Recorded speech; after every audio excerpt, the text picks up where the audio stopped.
An article published by The Observer states that the Noah's Ark has been found, and what's interesting here is that the Quran and the Bible give two distinct accounts of the location of the Ark, and as we noticed, the Quran was correct and the Bible was wrong.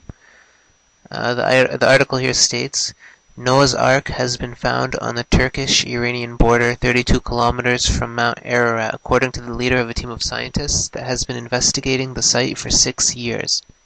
The Turkish government is so convinced by the findings that after years of intransigence it has designated the site one of special archaeological interest and agreed to its excavation next summer. The remote site contains a buried ship-like object resting an altitude of 2,300 meters. At 170 meters long and 45 meters wide, it conforms almost exactly to the 300 cubit by 50 cubit boat that God told Noah to build according to Genesis 6 in the Bible. On surrounding terrain, the American and Middle Eastern scientists have identified huge stones with holes carved at one end, which they believe are drogue stones, dragged behind ships in the ancient world to stabilize them.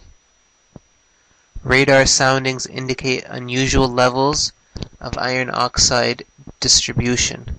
Salih Bayraktutan, head of geology at Turkey's Ataturk University, estimates the age of the vessel at more than 100,000 years.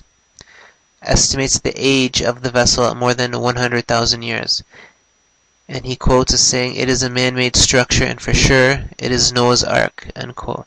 The site is directly below the mountain of Al-Judi, named in the Quran as the Ark's resting place. And I'll mention this verse after. David Fazold, an American shipwreck specialist with no religious affiliation, has led the investigation. He says subsurface radar surveys of the site has produced, quote, "very good pictures," end quote.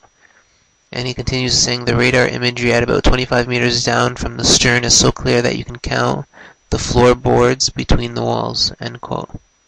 He believes the team has found the fossilized remains of the upper deck and that the original reed substructure has disappeared, but the findings have infuriated the scores of Christian Ark hunters who travel to Turkey convinced the Ark will only be found on Mount Ararat.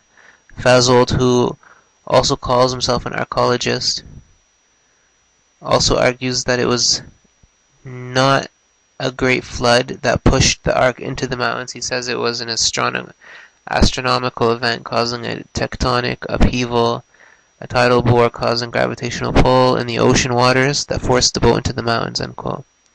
Some of Fazold's teams of geophysicists and geologists are reserving final judgment until the excavation and carbon dating, but in a British TV series on the environment next month, team member Vendell Jones, a Middle East archaeologist and inspiration for film character Indiana Jones, says it is, quote, between maybe and probably, end quote, that they have found Noah's Ark. The Quranic verse, so that's the end of the article, the Quranic verse detailing about the resting place of the Noah's Ark is found in chapter Hud, verse 44. The verse says, "And it was said, O earth, swallow up your water, and O sky, withhold your rain. And the water was diminished," meaning made to subside, "and the decree of Allah was fulfilled." The destruction of the people of Nuh or Noah, alayhi salam, and the ship rested on Mount Judi, and it was said, "Away with the people who are the Dhalimun, the polytheists and the wrongdoers." So, just the point of evidence that it rested. The Quran says specifically that it rested on Mount Judi. The 49th verse of the same chapter says, "This is the news of the unseen which we reveal unto you, O Muhammad sallallahu alaihi wasallam. May the peace and blessings be upon him.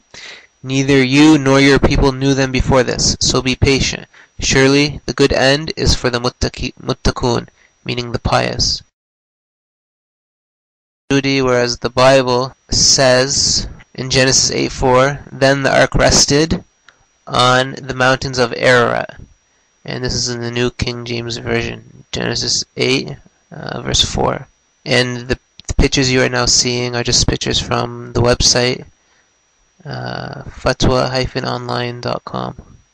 The link to this article and the pictures will be posted under the more information section to the right of this video. سبحانك اللهم وبحمدك أشهد أن لا إله إلا أنت وأستغفرك وأتوب إليك.